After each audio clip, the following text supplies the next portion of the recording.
चलिए आज हम उस चीज के बारे में बात करते हैं जो सचमुच हमारे पैरों के नीचे मौजूद है, मृदा यानी कि सॉइल। यह सिर्फ धूल या मिट्टी नहीं है बल्कि उससे कहीं ज्यादा रोचक है।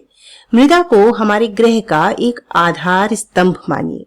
यहीं पौधे उगते हैं, यहीं जल का भंडारण होता है और यहाँ तक कि इसका उपयोग अद्भुत कलाकृतियां बनाने में भी किया जाता है। इस वीडियो में हम देखेंगे कि मृदा किन चीजों से बनी है, यह इतनी महत्वपूर्ण क्यों है और हम इसका उपयोग किन किन शानदार तरीकों से करते हैं। मेरा वादा है कि इस वीडियो के अंत तक आप अपने नीचे की जमीन को पहले की तरह कभी नहीं देखेंगे। चलिए शुरू करते हैं। शुरुआत करते हैं मृदा की संरचना से।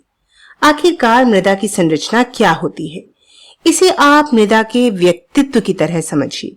यह इस बारे में है कि मृदा के कण आपस में किस तरह से व्यवस्थित हैं। ये कण अलग अलग आकृतियों में एक साथ आते हैं और हर आकृति की अपनी एक खास भूमिका होती है।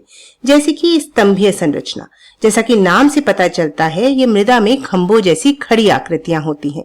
ये लंबे समय में बनती हैं और अक्सर शुष्क या लवणीय यानी सॉल्टी क्षेत्रों में देखी जाती हैं। लेकिन यह संरचना पौधों की अच्छी वृद्धि के लिए बहुत बेहतर नहीं मानी जाती।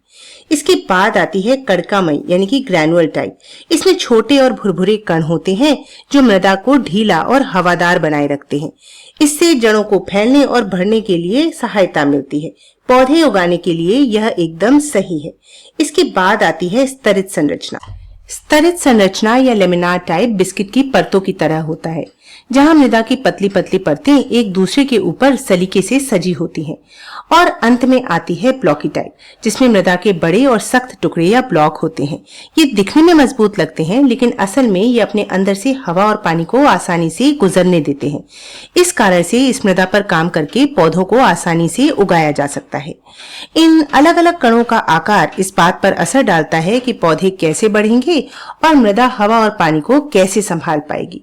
अब सवाल यह है कि मृदा की संरचना इतना मायने क्यों रखती है? इसका सीधा सा जवाब है कि यही तय करती है कि पौधे पनपेंगे या नहीं। अच्छी मृदा संरचना का मतलब है कि जड़ों के लिए पर्याप्त ऑक्सीजन उपलब्ध है, जिससे उन्हें बढ़ने की जगह मिलती है। साथ ही सुगठित मृदा में बेहतर जल निकासी होती है, जिससे पानी आसानी से बह पाता है और जल जमाव नहीं हो पाता। संक्षेप में कहें तो स्वस्थ मृदा यानी स्वस्थ पौधे। यह इतना सरल है। लेकिन मृदा का काम सिर्फ यहीं खत्म नहीं होता।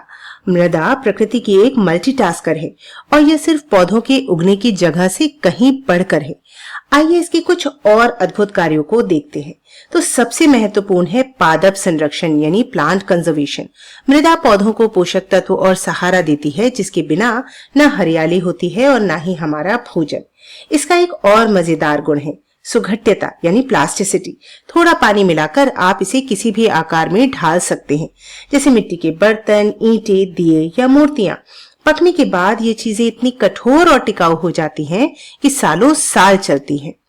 इसके अलावा मृदा जल संरक्षण यानी वाटर कंजर्वेशन में भी मदद करती है, क्योंकि इसमें जल को बांधे रखने की अद्भुत क्षमता होती है। यहाँ समझने वाली बात यह है कि सारी मृदाएं एक जैसी नहीं होती।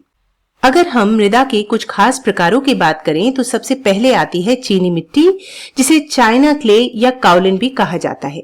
यह सफेद रंग की होती है और इससे क्रॉकरी, बाथरूम की टाइल्स तथा प्रयोगशाला के उपकरण बनाए जाते हैं। इसी तरह शाडू मृदा भी सफेद होती है और खास तौर पर मूर्तियां बनाने के काम आती है। फिर आती है टेराकोटा मृदा, जो अपने लाल रंग के कारण बहुत लोकप्रिय है और सजावटी गमलों या मटकों के लिए इस्तेमाल होती है। और हाँ, मुल्तानी मिट्टी को कौन भूल सकता है। यह तो स्किन केयर का स्टार है, जिसे चेहरे पर लगाने से त्वचा चमक उठती है। जैसा कि आपने देखा, मृदा अद्भुत रूप से वर्सेटाइल है। पौधे उगाने से लेकर कलाकृतियां बनाने और यहाँ तक कि आपकी त्वचा के निखार तक मृदा हर जगह है। तो अगली बार जब आप आपकी शर्ट या पैंट पर थोड़ी मिट्टी देखें तो इसे सिर्फ गंदगी मत समझिएगा। यह जीवन का आधार है, जल को बचाती है और सुंदर चीजें बनाने में हमारी मदद करती है।